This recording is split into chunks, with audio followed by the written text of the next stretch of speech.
Are traditional expert calls in the investment world becoming obsolete? According to Stream, they are, and you can access primary research easily and efficiently through their platform.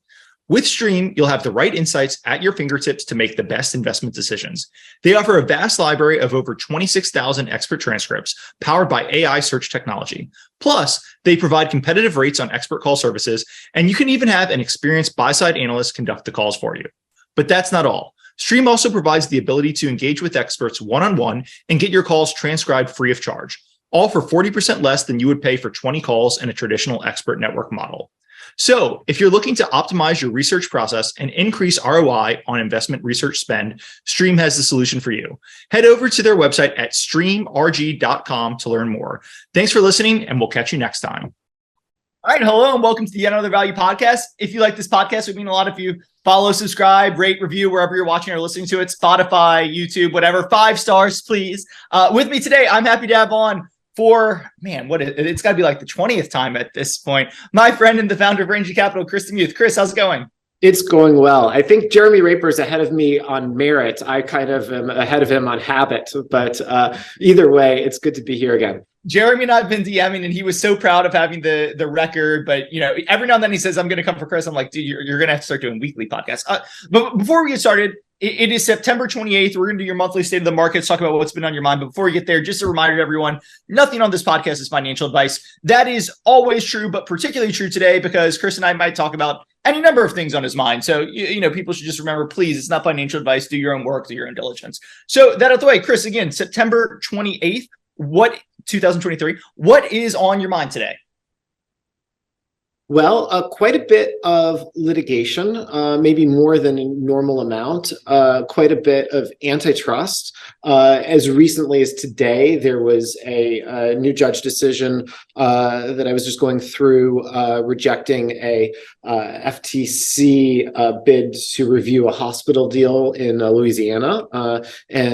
So yet again, the judiciary pushing back against this administration in a way that no administration has gotten a kind of a thematic, consistent pushback ever on antitrust, or been so clear that they don't care, that they're kind of pushing forward. Both of those things are new, and these judges have been very, very good and looking at the law and the facts in cases and where they depart case to case. Thinking a lot about antitrust in particular, litigation generally, peaking certainly at oil and gas as kind of commodities have started to move quite a bit recently. And going through background sections of deals, trying to be thoughtful about deals that are in the category of look suboptimal, either from a just fundamental price or process perspective, where you can exceed the riskless rate of return, kind of get your money back on an okay, safe deal, but something else might happen that's interesting. So even though I kind of like the one of the supermodels that said, I don't get out of bed for less than $10,000, I like to not get out of bed for a single digit IRR on an ARB spread, if that's really what you're going to get. There's always some unitary risk in anything you do. There's always some shot that something goes horribly wrong, that you have a fraud or something that's just unavoidably awful. And if you're going to do something and get out of bed for it, you should make a lot of money so the winners can pay for the losers. And it's hard at low IRRs, but kind of in this between 5 and 10% spread level, where at least you're covering the 5 to 6% riskless rate, you might have some optionality. So kind of peeking at some of those. So background sections and antitrust in merger arb has been my kind of biggest research focus recently.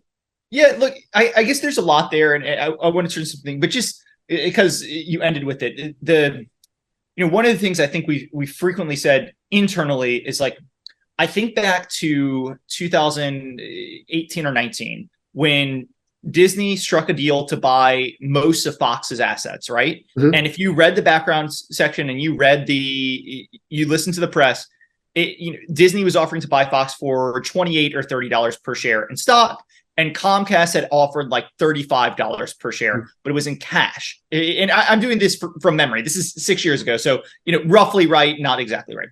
Comcast has offered about $35, and Fox had turned them down for a variety of reasons. I think there were some antitrust concerns with the Fox. I think Fox, Fox is Fox, and Comcast owns NBC and MSNBC. I think there was some worries about the culture. A stock deal was better for the Murdochs in terms of their cost basis in Fox was like $1. So if they did stock, they could delay the taxes, or if they got cat. So there were all these issues with the deal. But if you looked at it, you knew Comcast had bid 15% higher than kind of what Disney bid.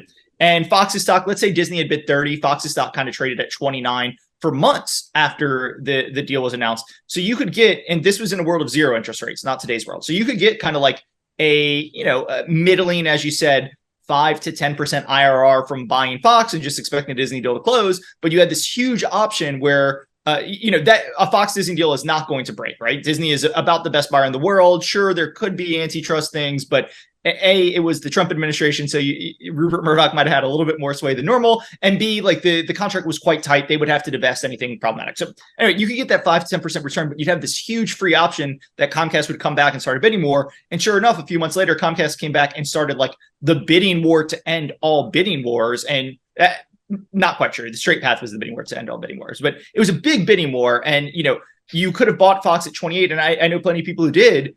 Plenty of people bought Fox at 28, like, hey, I just wanted to get a discount to Disney. And you ended up with I think the final deal was like 42 or something. So yeah, it's one like Occidental, when they bought Anadarko, that was a little bit of bidding war against, I think Chevron was the buyer there. But we've seen these, and it's just one thing I know you and I always say, if you've got a company that has a just absolute grade A buyer, and there's rumors that another grade A buyer might be involved, or there's strategic value, like just kind of put it on. And if it goes through, you'll make a middling rate of return. But if you get that bidding war, it'll pay for all the other ones 100 times over. Exactly. I mean, I think about it in terms of private businesses or personal employees. The optimal alignment is they just treat it as if it was their money. I mean, that would be the biggest compliment you could make in terms of stewardship. That if you had a caretaker of a property and you were gone, and it's like, okay, they're expenses. You have to spend money. You can't be unrealistic about what things cost, but they would just treat it as if there was their money. If it was your money. In public companies, I'm often intrigued by the opposite, where you have some kind of machinations in the background section that makes it clear, they're really focused on jobs. They're focused on their own tax situation. They're focused on their legacy, their own company's succession plans. Rupert Murdoch wants a cool job for his kids, and which that actually might have been the most surprising point. Like Rupert Murdoch caring about his kids. I say that somewhat jokingly, but if you watch Succession, that might be the most surprising point. Except that there's weird ego things involved in fatherhood that I think always comes into play. So it's not necessarily a virtue, right? It's a little bit kind of a statue to your greatness in some ways. And so for whatever reason, and I'm sure the reasons are complex, I just love where there's optionality there's a net present value in cash that demonstrates the price, and anything you're doing other than maximizing that has a cost. Anything that complicates the mission has a cost. So I love finding these things as long as you're not paying for them. Two that come to mind in current public markets or recently current public markets that like kind of touch on that would be, number one, in terms of the employee thing, right? There's this Sculptor bid where Sculptor is getting acquired by a hedge fund or someone, and there's a group of hedge fund titans led by Bose Weinstein, and I think Bill Ackman's in there, who are offering more, right? And one of the reasons the board keeps turning down the more offer is, they say it's because they're worried about the certainty to close. And I do think there's something to that. But if you kind of just read all the deal documents, it was clear that whether you think it's certainty to close reasons or other reasons, it was clear that the CEO's job was paramount to this board selling, right? And I think they would say, hey, that's a fiduciary thing. If the CEO is turning over, then all of our clients might leave and any deal might fall through. I think a skeptic would say, hey, this is a bad board that is controlled by the CEO and they're trying to give him a lavish payday. So I think you could read, I'm not taking a stake. People can probably guess which side I'm on, but I'm not saying either one's right or wrong. I'm just saying what the two are. But in that case, you've got more money on one side, but if you read the deal documents, it's clear that the CEO getting a job at the new thing was a determinant for taking less money. Now, was it certainty? Was it a little bit scandalous? Who knows? That's one. And then number two was MMP just got bought out by OKE literally a week ago. The deal finalized. And the whole time the deal was going on, there was a shareholder who was saying, hey, I don't like this deal. I'm going to vote it down. And it was clear that the deal was bad for their personal tax considerations. And because of that, they wanted to vote it down. Whereas, I think the company, proxy advisors, everyone said, hey, we can't take one person's tax considerations into account. We need to look at the whole crew. But, if the activists there had instead of 3%, 30% of the company, then guess what? The company would have been getting sold and dealt much more in line with how it would affect their personal tax consequences versus kind of overall. I threw a lot out there. I'll kind of turn it over to you. Sure. So I have a small reaction to both. The first situation is fascinating to me.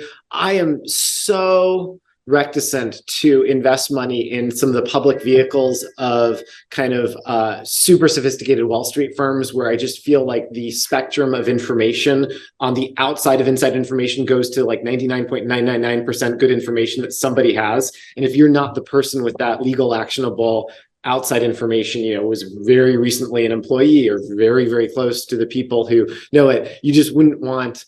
You should hold yourself to extremely high information standards, so you know who you're trading against. Is my caveat for these. And now, a quick word from our sponsor. Are traditional expert calls in the investment world becoming obsolete? According to Stream, they are, and you can access primary research easily and efficiently through their platform. With Stream, you'll have the right insights at your fingertips to make the best investment decisions. They offer a vast library of over 26,000 expert transcripts powered by AI search technology. Plus, they provide competitive rates on expert call services, and you can even have an experienced buy-side analyst conduct the calls for you. But that's not all. Stream also provides the ability to engage with experts one-on-one and get your calls transcribed free of charge, all for 40% less than you would pay for 20 calls in a traditional expert network model. So if you're looking to optimize your research process and increase ROI on investment research spend, Stream has the solution for you. Head over to their website at streamrg.com to learn more. Thanks for listening, and we'll catch you next time.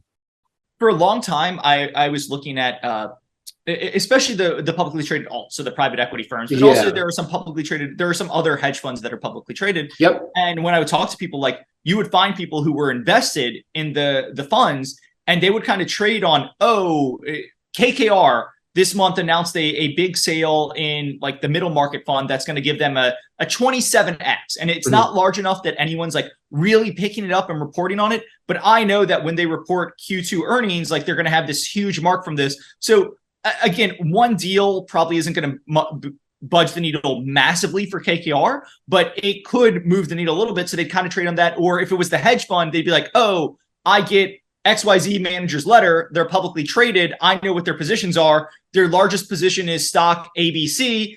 Stock ABC just got taken out for an 80% premium. And it probably wouldn't be their largest position. It'd be like their sixth largest position, right? Because it wouldn't be quite as disclosed. It got taken out for an 80% premium. I'm going to buy the crap out of the hedge fund stock because I know they're about to report a blowout Q2 result. So exactly. I just think there's some people who are going to be very informed, and I would take that into account.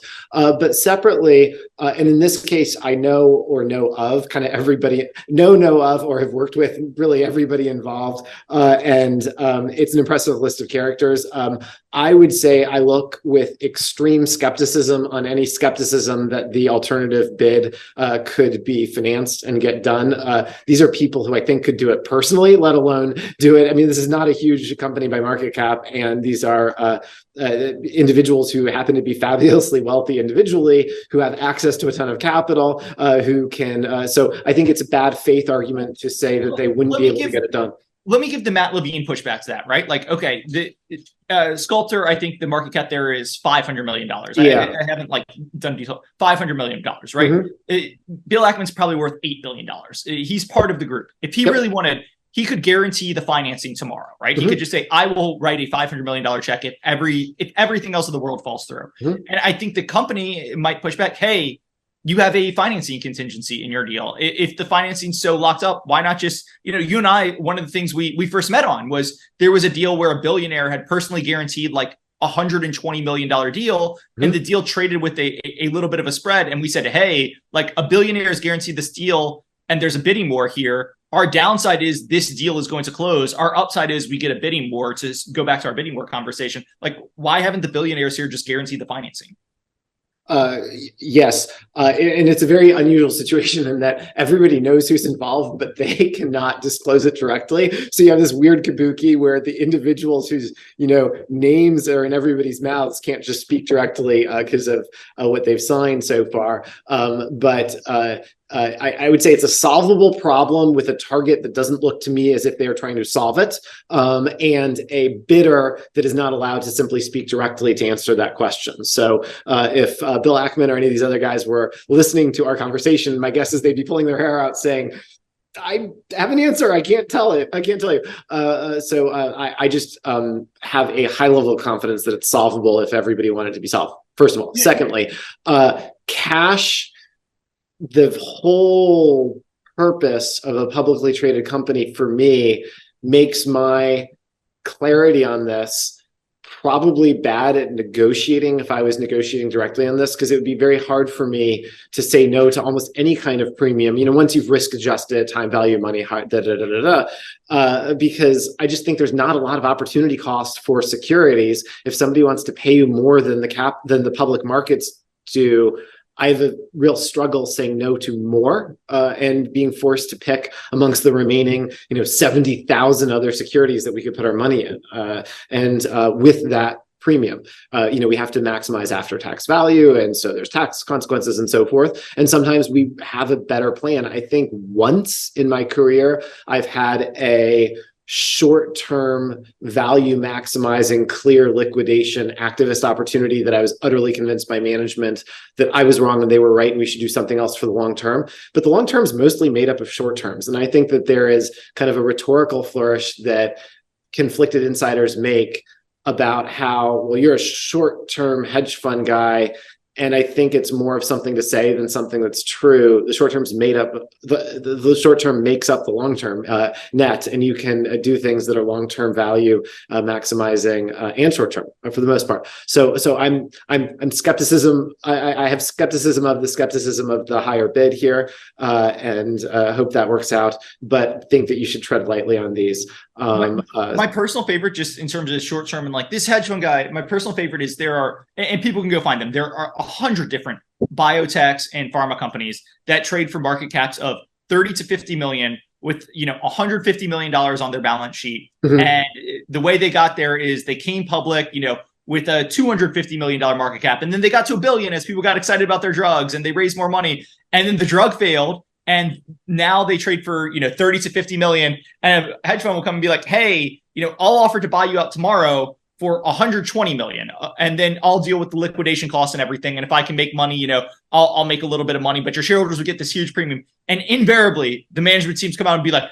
don't let this hedge fund, short term, just liquidate this company. Really stick with us. Look, we failed 7 phase 3 trials so far, but we just brought a drug for $100,000 and we're going to take it through. It's going to be a blockbuster. Let's go. By the way, the board of directors all gets paid $3 million per year. Our CEO gets paid $2 million per year. None of them own any stock. Ignore all that. We're going to create a ton of value. It's like, dude, you guys have burned so much money. You've destroyed so much value. And like, clearly you're just doing it for a job and you have to, but what does a hedge fund have to do with it? They're trying to save your shareholders. It's just my favorite. You can find it 100 times. And it's a really, if I had more money, I feel like this is one of the plays I would be focused on doing a lot, just like, but it is crazy to me how many of these have been able to beat back shareholders who buy up 10% of the company, offer to buy them out, and they manage to beat them back just because, the incumbency advantage of controlling a $50 million market cap company with $100 million in cash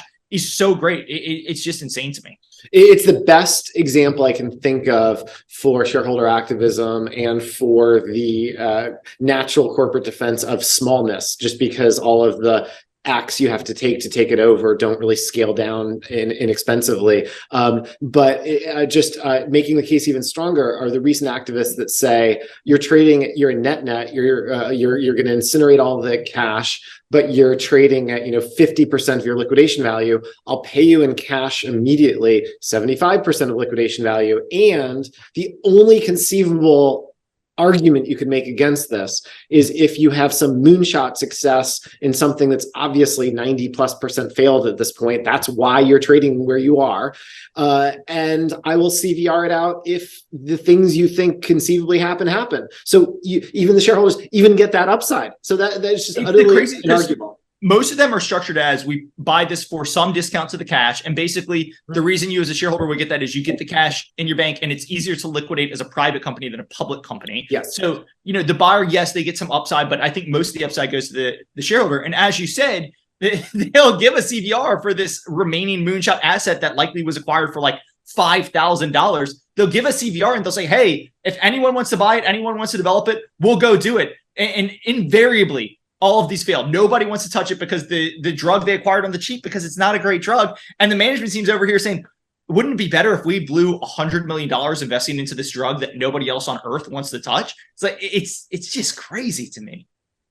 Anyway, I did want to talk about, so we talked about all that for 30 minutes. I did want to talk about Amazon FTC, right? Just yesterday, 2 days ago, the FTC files an antitrust case against Amazon. This is on the heel. There are 2 Google antitrust trials going on right now. Those are from the DOJ, maybe a little more serious. I don't want to say any of them are serious, but as soon as the Amazon FTC case was filed, I got multiple inbounds. Hey, what's Chris's take on the Amazon FTC case? I don't think it's particularly actionable from a stock perspective. I think most people think the FTC, not to spoil this, the FTC is going to lose this. If the FTC won it, I think Amazon stock would go down quite a bit. But I just want to turn it over to you. What's your thoughts on the Amazon FTC case?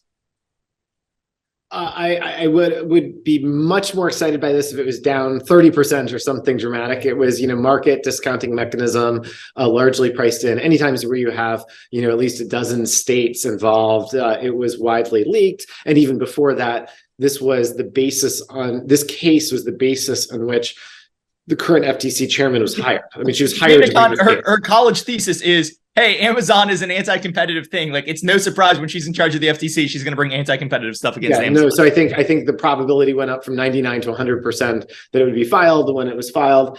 So the market got that right. Yay for the market, too bad for me. And so it'll be just such a noisy trade because it's going to take years and years and years to go through. This is not going to be a fast one. And it's going to be one that the company fights quite comprehensively. I mean, my dream scenario for all of the big tech companies, I think, is not going to happen. But my dream scenario from an investor perspective would be spook the market, let Chris DeMuth Jr. get in for a huge discount, and then settle for a shareholder value maximizing kind of REIT utility like amazing value business, and then spin off kind of moonshot weird stuff that they want to do separately. That's not going to happen. One of the early antitrust settlement offers in the ATT breakup was keep Ma Bell, keep the baby bells, spin off what later became Altel and others, spin off the physical phone business. And that was just a spectacular settlement overture to AT&T at a time where they would have locked in their monopoly and gotten rid of stuff that they probably had no business owning anyways. And that settlement didn't end up happening, and they ended up getting broken up. So that would be my dream scenario. I think that this administration is sincere. This company is fighting back. It is a little bit a sign of the times and how these things work that these big tech companies like bad public policy because it's barriers to entry, and then they fight like hell to protect themselves. It's kind of too bad we don't have big companies that kind of fight back against government intervention more generally in the economy. But this is something they're both going to fight, and it's going to really come down to the political calendar of how long this administration and this FTC majority is in place, because it's been so one-sided that the change back to a different majority would change everything. Yeah, no, I do wonder if this case, like if you had a change of administration next year, this case might not ever even see kind of the light of the courtroom because different administration might drop it. I don't know. What are your thoughts on the merits in the actual case? I mean, I think there are, I don't disagree that there are some issues people have never thought of before with, antitrust regulation was mainly made in the 30s, the 40s. Like no one thought of businesses where the marginal cost of serving is zero and like most of your revenue is coming from different things. But at the same time, like maybe it's libertarian in me. I read this case. I'm like, look, I read this case, or maybe it's because most of the people I follow are libertarian. Like a lot of the harms that they say, like if you broke it up, would actually be more harmful to consumers, businesses, everything. I think about their thing with, hey, for sellers not to have to work with Amazon. It's like, cool. Amazon logistics is incredible and like all this sort of stuff. You're going to make them go to third parties. It's going to take longer to get to consumers. It's going to be more expensive. I don't know. What do you think? It's a pretty easy one for me to think about in terms of, well, let me say this. If I was to divide the current antitrust cases into just preposterous boondoggles, and I think we've seen some of those on one hand, and on the other hand, cases that I would probably bring or unfixed have a lot of respect for. This is kind of in the middle, and it's in the middle because I'd say, the counterfactual of not having Amazon or breaking up Amazon or the FTC's case is just clearly worse for the consumer. So of all the problems I have in my life as a consumer, somebody that delivers for a low one-digit price toothpaste that I want tomorrow to my front door. And where I live, it's frequently actually the same day. They'll just sometimes just bring it by that day. I mean, is almost inconceivable to me circa 25, 30 years ago. I mean, it's just amazing. It would be very similar. It's one of these products or services that is available to average people that would only be what a very wealthy person could have, having a large personal staff at home. It'd be normal for a rich guy who has somebody who you could just turn to and say, go to the store, wait in line, do this and that. And somebody do that for you. Just average Americans get this amazing, almost magical thing now. So the idea that the counterfactual is better is preposterous. And the idea that this is a problem is preposterous. And people should say thank you to Amazon or go someplace else. It's amazingly great. But they could probably find some econometrics in terms of the relationship between them and third parties on the site. But we're not supposed to care about competitors. We're supposed to care about customers, and we're supposed to care about customer pricing data.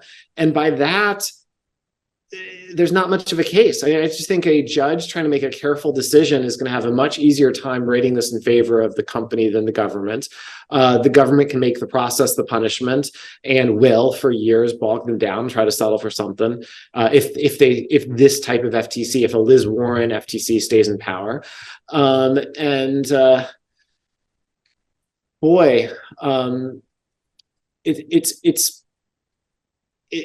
a hard case to make that the alternative is better, and the alternative that the government could construct would help consumers and the prices they pay. If Lena Khan, if I'm trying to say something nice, just to sound a little balanced here about the chairman and her animus towards Amazon, it would be raising the topic that our antitrust laws are antiquated enough that they might just not fit these companies. And what happens when you have tech companies that have almost unlimited economies of scale and become ubiquitous and have a role in our society that's so hard to avoid for the consumer on areas other than price. It's a little bit hard. It's kind of like when you have a constitutional issue and you're trying to be a constitutionalist on something that just doesn't contemplate some modern technology. That's the case now for these antitrust rules. What do I pay Google? What do I pay Amazon? Well, I think it's the case that I pay Google nothing and I pay Amazon a trivial amount of money for something that's this huge part of my life in both cases. Well, I think as the law is written now, I think that comes close to ending the topic as a customer and potential consumer harm. But that irritates the chairman, and she wants to have something different. I think that's a topic I think she should run for Congress. I think that's a topic for lawmakers, not for the administrative agencies to take on. And I think that's what the judges will determine. The one that really bothers me, just so people can hear my grievances, like the App Store is the one that really bothers me. Like that's where I think that the consumer harm is really behind the times on, because like I do not directly, like obviously Apple gets a cut, but there's no, it's very difficult to prove the counterfactual with the App Store, but it is just so terrible. Like I go on Amazon, I'm looking on the Amazon app on my phone. I see a book, I'm on Twitter on my phone. I see a book that I click the link on my phone. I can't buy it on my iPhone because Apple would charge Amazon 20% of a take rate, and Amazon just says we can't pay that. You have to go to your computer to buy it, right? Like those types of things. The App Store, they take cuts of everything. And like, yes, I do get, if you're buying an app, they should get a cut, but it seems kind of crazy to me. Like if I download Netflix from Apple will be like, hey, Netflix, we need to take a 10% cut of every subscription you get if it's to the iPhone. So Netflix sends everyone around. Like the App Store is the type of thing where I look at it and I say, hey, these types of walled garden networks, they weren't really, antitrust wasn't really meant for it, but Apple controls iOS and they won't let any other app store on there. And that seems kind of crazy to me. That's just one example. Let me turn to a specific example. Amazon iRobot. We've talked about it before. I actually think I need to refresh on this because, iRobot ran into financial distress. They cut the price down. I don't believe like Amazon iRobot's been out there. I don't believe the FTC, they obviously filed the case against Amazon. I don't think they filed a case to block iRobot. I think a lot of people think they will, but I do wonder, like, just in my mind, if you think this FTC goes like kind of crazy, is going out just against big as bad, I don't see what the harm is. I think the EU has a phase 2 out there, but I don't know how that's going. But that's one I haven't thought about. How do you think about that in the wake of kind of the Amazon getting sued overall? There's no legitimate antitrust issue against the deal. There was no mention of it in the case against Amazon. It does still need EU and HSR. The recut deals, recut. My history of, and I didn't own this at the time, but of recuts has kind of been a fairly benign one as an ARB, because it kind of almost always lets you live to fight another day. You're never out of business on these things. They tend to be much worse than the best case and much better than the worst case. I still grind my teeth over Tiffany just because they've done so unbelievably well with that was probably the most ridiculous one of all, of just completely opportunistic, predatory, just he did it because he could. But for the most part, these things are quite innocuous, and they kind of also true up the date by which you can walk from a deal. And there wasn't new kind of antitrust standards applied to that. So I think it's a pretty good contract. I think it's a shoo-in that it should get approved. I don't particularly want to own iRobot as a broken deal, which has kind of been a struggle for me in all this. It's like, look at this and like, it's not one I particularly would be happy to be stuck with.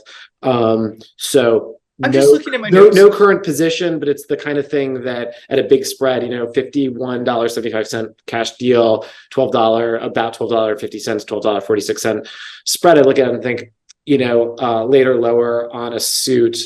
I just, as opposed to trying to mind read this FTC and their level of aggression, which seems to be high, I would love to own this going into a judge's decision.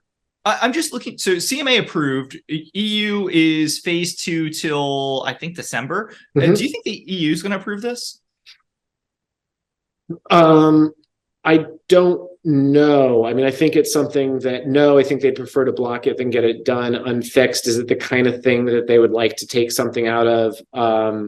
It's not clear what you'd ask for because it's not a real problem. But I don't know. I think they probably can find some other way to appease the EU. Probably. Does Amazon have? If EU blocks this, is there an appeal process in EU? I'm not as familiar with EU appeals process and stuff versus how it works in the US. No. I mean, it's worse than CMA like or in the CMA direction, kind of worse than the US. You have a lot more the presumptions favor the agency much more than they do in the US. Okay.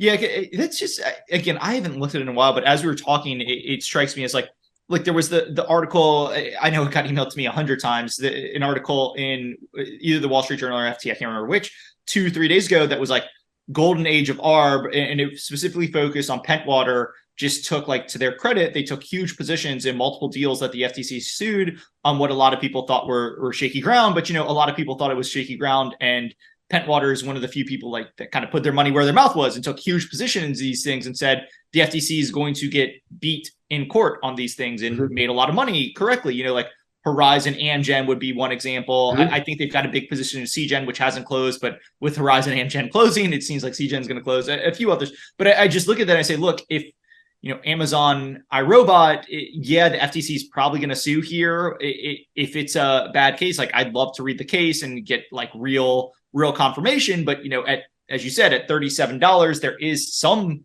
fundamental downside here. Like, if you think there's a shot through EU, like it seems interesting. And the more cases that the agencies bring and lose, just the bolder these companies are going to be. Amazon doesn't really have any reputational or relational problem with the FTC and fighting like hell now because they're, in court with them anyways. Just would be one more thing. So I feel sorry companies are going to be more bold.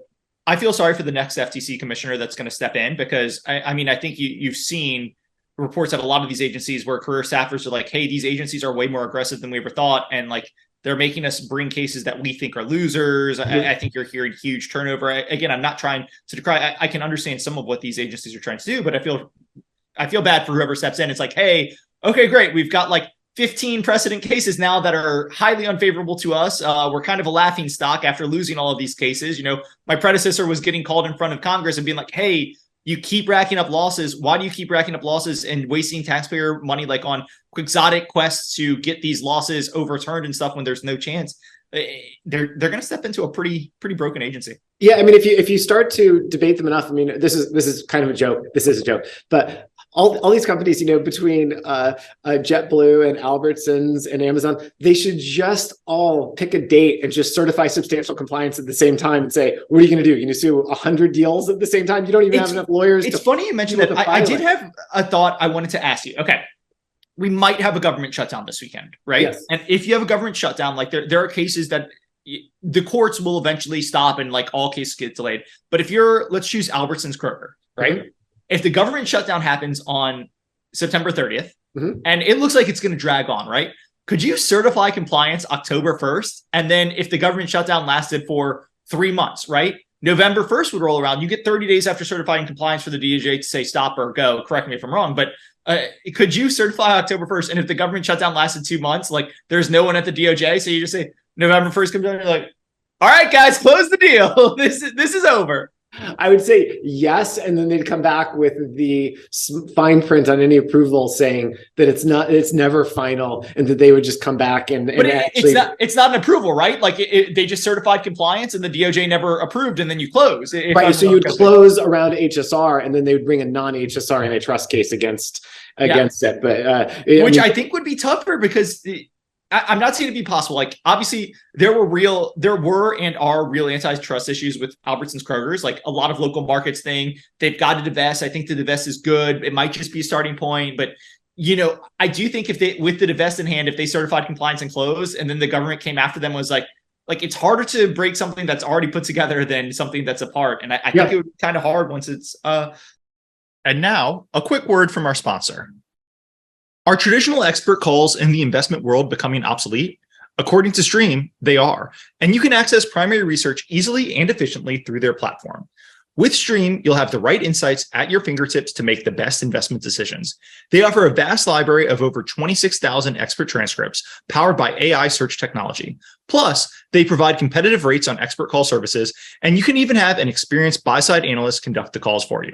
But that's not all. Stream also provides the ability to engage with experts one-on-one and get your calls transcribed free of charge, all for 40% less than you would pay for 20 calls in a traditional expert network model. So if you're looking to optimize your research process and increase ROI on investment research spend, Stream has the solution for you. Head over to their website at streamrg.com to learn more. Thanks for listening, and we'll catch you next time. Let's see. We've got about 50 minutes here. Anything else in your mind this month? Those are the ones I've been thinking about the most. So litigation antitrust deals with possible kickers if other bidders want to come in. Those are anything else we should go through? I guess there's two things. Look, we've been doing this. I think we started doing monthly updates in like May 2022, and every month we've mentioned Activision, Microsoft. Last month we mentioned and we said we thought it was going to be closed. It has not closed yet, but it looks like there's a path to CMA. I think Microsoft has said we plan on closing this on October 18th. It's September 28th right now. Do you think on the next monthly update, we will be talking about Activision Microsoft? I think I've said this before and I'll say it again. Yes. You think we will, or you think this will close? I think the deal's going to close. I am with you. I am finally ready to say this will close. This will be done. We will not be talking about this next month, except to say we don't have to talk about it anymore. Yeah. One more. You mentioned, and I've been really interested in as well, oil and gas. And we don't have to go like, look, I've had Josh Young on the podcast. We've had experts. There are probably people better upon, but I just want to get your thoughts, like oil and gas in general. What are you thinking about, like kind of the space overall? Hopefully we see more deals. I was very interested in the Exxon deal for Denbury, one that we own that I like. The spread's gotten a little tight at this point just for this deal, but hopefully we see more oil and gas deals.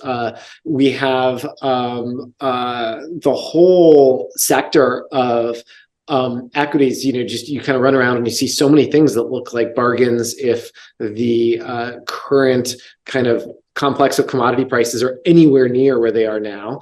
And the geopolitics seems to have more roots you could imagine to prices going a lot higher than lower. I mean, just it's an amazing one listening to politicians that want less supply and they want more demand and they want lower prices. And, this has kind of been going on for a while now. And the industry seems to be kind of durably doing less capex than they've done at every other time in this a similar point in the cycle. And I think at some point you just have a combination of politically driven pushback against exploration and production and refining, and at the same time you have them joined by the private sector with their being undercapitalized. So they're just going to be returning money to shareholders. Hopefully it comes in the form of more M&A than we've seen so far. I've looked at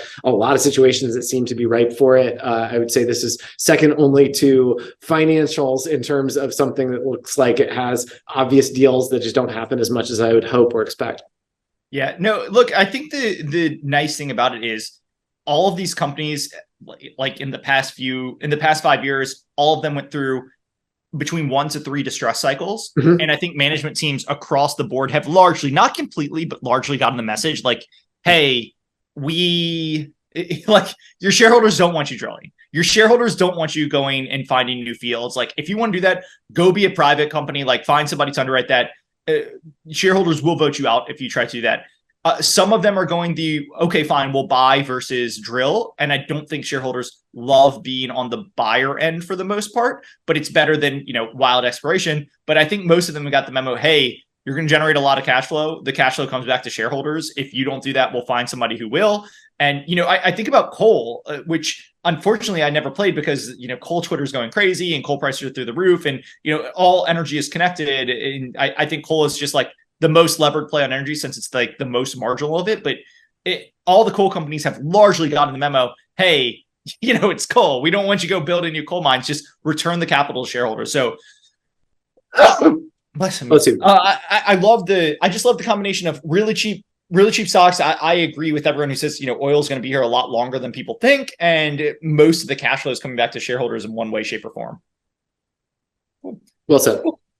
Well, Chris, appreciate you hopping on. That's been the September 2023 State of the Markets. We'll hopefully, I don't know. We'll hopefully get one in October. I've got some personal news that might stop the October taping, but I think we'll get in. But this has been great and looking forward to catching up soon.